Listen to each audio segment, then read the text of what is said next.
Tonight on The Edge, you could call him Dr. Evil. Farid Fata was busted over a decade ago for putting his patients through unnecessary cancer treatments so he could collect a bigger payday. Some might call this latest development karma. The disgraced doctor is now asking for a compassionate prison release because of inadequate medical care. Fox News' Jessica Dupnack joins us live with a reaction from one of his patients whose life has never been the same. And Jessica, it was awful when you heard about what Dr. Farid Fata did years ago. This nightmare just is creeping back up for a lot of people.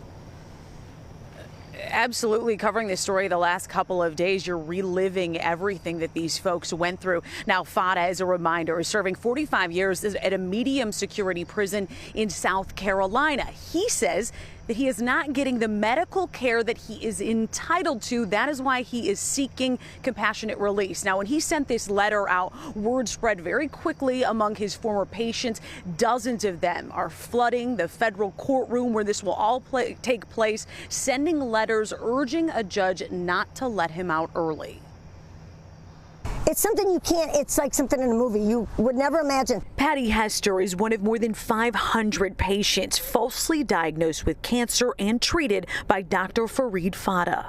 He altered my bone marrow biopsy, all my results, so no matter what I shared with anybody, I'm sharing something that's not really true. For 3 years, every week between 2010 and 2013, she underwent painful infusions she never needed. It was constantly, you really need to start focusing on the chemo.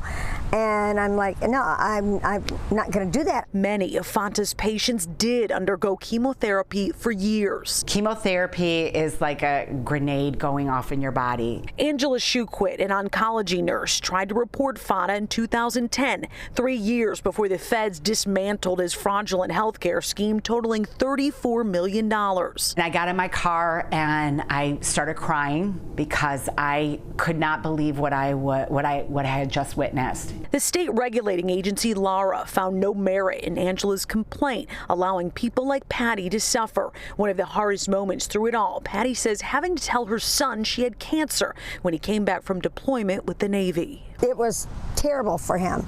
And it was kind of like, welcome back to the country.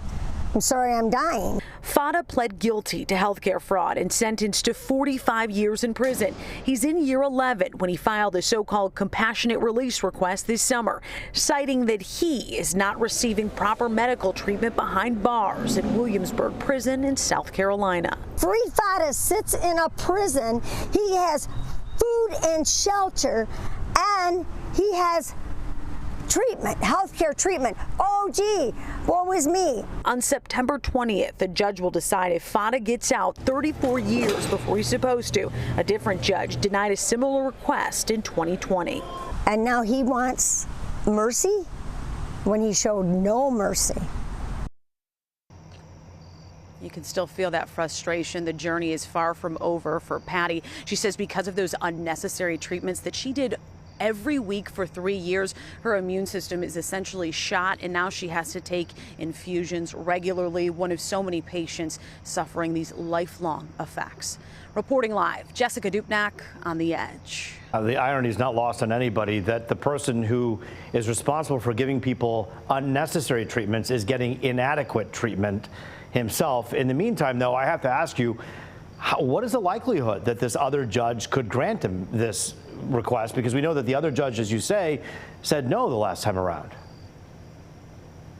Yeah, last time in 2020, he wanted compassionate release during COVID. That was vehemently denied by a judge. Different federal judge this time. Patty and Angela, who you heard from in this story, talking to kind of the stakeholders in all of this. They really don't believe that it's going to happen. However, they felt it important enough to make sure the judge has those letters and hears their just awful stories. Well, to Patty and Angela and all the other victims, we know that they're going through a lot as this is all dredged back up, and we're thinking of all of them. Jessica Dupnack for us live tonight. Thank you. Well, news alert tonight from Troy to tell you about as DTE crews work to restore power because of the storm. There's a new outage. We're told it's all because of a Hungry Howie's Pizza semi-truck striking a communications line. This is in the area of Rochester Road between Big Beaver and Waddles. No word yet on how this happened. Sounded like a bomb went off, like a big boom. Tuesday's summer storm packed a punch. DTE workers had their work cut out for them. Today, especially in St. Clair Shores, where high winds took down several power lines, sparking fires like that. At its height, 300,000 DTE and Consumer Energy's customers were without power across the region. Tonight, the number is down to around 91,000 for DTE. 400 crews working around the clock to restore power. We get these trees out of the way for the linemen to get the wires back up. Where did you start this morning? We started in St. Clair Shores, and we went to Warren. Now we're back here in St. Clair Shores. Where are you going after this? Wherever they send me. Well, DTE tells us it plans on having 90% of its customers back online by tomorrow night. You know, one of those dramatic scenes from Tuesday's storm was along Livernois in Rochester Hills. 5 power poles in a row ripped out of the ground, cutting power to the area. And Fox News' Dave Kitchen catches us up on how things are going there tonight. Fox 2 drones high in the skies over Rochester Hills as DTE and other utility crews work from the ground and above to handle the mess left behind by Mother Nature Tuesday night, including about half a dozen toppled power poles along South Livernois near Avon Road. I have no idea how a pole that thick just broke in half. Lucas Ribeiro is talking about one of those poles located mere feet from his house, impacted by the 70 miles per hour plus gusts of wind that knocked out power to a plethora of homes in the area. Our house the roof is messed up, but thank God everyone's all right. And he means that last part literally. His dad was cutting the lawn right below the pole when all hell broke loose. Thank God he was able to jump and get out of the way. He was that close. Yeah. He's right below it. As crews tossed the cut down tree limbs into wood chippers and made more way for power restoration teams to do their work, others are trying to find ways to stay cool without AC. In the old days, nobody had air conditioning. You know, we opened up the refrigerator, it got cool. That's Patsy's backup plan. She had to navigate the road closures to get to her daughter's house, just one of several challenges awaiting. So we went down to Burgoyne and came in, and we seen all the lights in the neighborhood were out, and people were trying to hook up their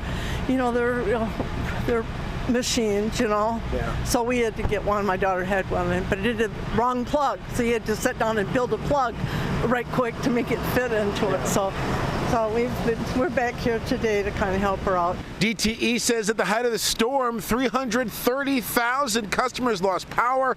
They say they are aiming and plan to have 90% of those affected back online with power by the end of Thursday, the end of tomorrow. In Rochester Hills, Dave Kinchin on The Edge. It was crazy. We went from being a nice, slow evening to me standing in one place for 4 hours doing nothing but answering the phone and checking people in. It was a madhouse. Power outages are good for the hotel business, but it certainly makes for a more chaotic workday. Hotel managers in western Oakland County tell us it didn't take long after Wednesday's storms to reach capacity. And most of us saw more rainfall tonight, and we're hoping to put that wet weather behind us. Yeah, it's been a lot. But meteorologist Stephanie Mead, I mean, it's not like you're enjoying this either. You're hoping for a little break as well. And I think we'll get it tomorrow, which is great. But then we have additional storm chances heading into Friday. Heading into this Labor Day weekend, it looks a lot drier, but we do have some changes on the way. And we'll get to that here in a few minutes. Otherwise, temps right now we're in the middle 70s, 74 degrees downtown, 78 Toledo, 70 degrees in the Hillsdale area. So a lot of us are starting to cool off. I think lows tonight will bottom out in the 60s. We should see the last of these isolated showers begin to move out. We're starting to see that already. Some dwindling showers right now, mainly over Macomb County, just north of Warren. Everything else has quickly dissipated. I think if we see anything, it's going to be very isolated overnight. 66 degrees for an overnight low. Temperatures tonight will remain in the mid to upper 60s through about the 5-6 o'clock hour. And then through early tomorrow, these numbers are warm to the 70s. Highs tomorrow will top out near 80 degrees. It should be a warm and humid day for sure. We'll see a mix of sun and clouds, but not necessarily seeing a whole lot in terms of moisture, which is great. We could really use the break. Precip chances after that will increase, especially Friday night. That's our next system. And then Sunday afternoon, Sunday evening, we have our next chance for some rain. With that, too, we see the heat increasing, 87 degrees Friday. Humidity will still be sky high. And then by Saturday, we dry out. Temps will be knocked down just a little bit, not by a whole lot. And that storm chance that we see on Friday, possibly some severe weather weather coming out of that window of opportunity between about 6 o'clock and midnight. So when we see that chance, that should quickly shift to the east, and most of Saturday, if not all of Saturday, staying mainly dry. Second cold front passes through Sunday afternoon. That's going to provide us with an isolated shower chance. After that, anticipate our humidity levels falling. Should feel more comfortable as we head into next week with that too. We're also looking at our decreasing temperatures. So finally, a little bit of relief from the heat. Temperatures to start off early next week, especially for Labor Day, looking a little cool, 73, mid-70s as we look towards Tuesday and Wednesday. Taryn. Thanks, Stephanie. Well, tragedy on Detroit's east side where a man has died by electrocution. Emergency crews were called to Holcomb Street near McClellan and Mack this evening. This does not appear to be a case of a downed power line from the storms. Sources tell Fox 2 that in the preliminary investigation, it appears the deadly accident occurred when the man attempted an illegal electrical hookup. A terrifying day on the lake for a boater on Lake St. Clair. His boat went up in flames. Now, just such dramatic video there. Cell phone video captured the whole thing, these frightening moments. I'm cruising along and going for a few minutes, and next thing I hear these alarms going off. I figure I'll check it out, and I open the engine compartment and smoke starts coming out. Nearby boaters rushed in to help the man. Thankfully, nobody was hurt. He was rescued just in the nick of time as ominous storm clouds rolled in. Firefighters were able to douse the fire in just about 30 minutes. First responders praised the boater for his quick thinking. He knew where the life jackets were at on his boat. He put a life jacket on right away. He got to his ship-to-shore radio and called for help, and then as he realized that this fire was, too large for him to stay on the vessel, he did the right thing and got off the boat. Reap had just picked up the boat for the mechanic and was taking it home when the fire broke out. The boat, as you can imagine, is a total loss.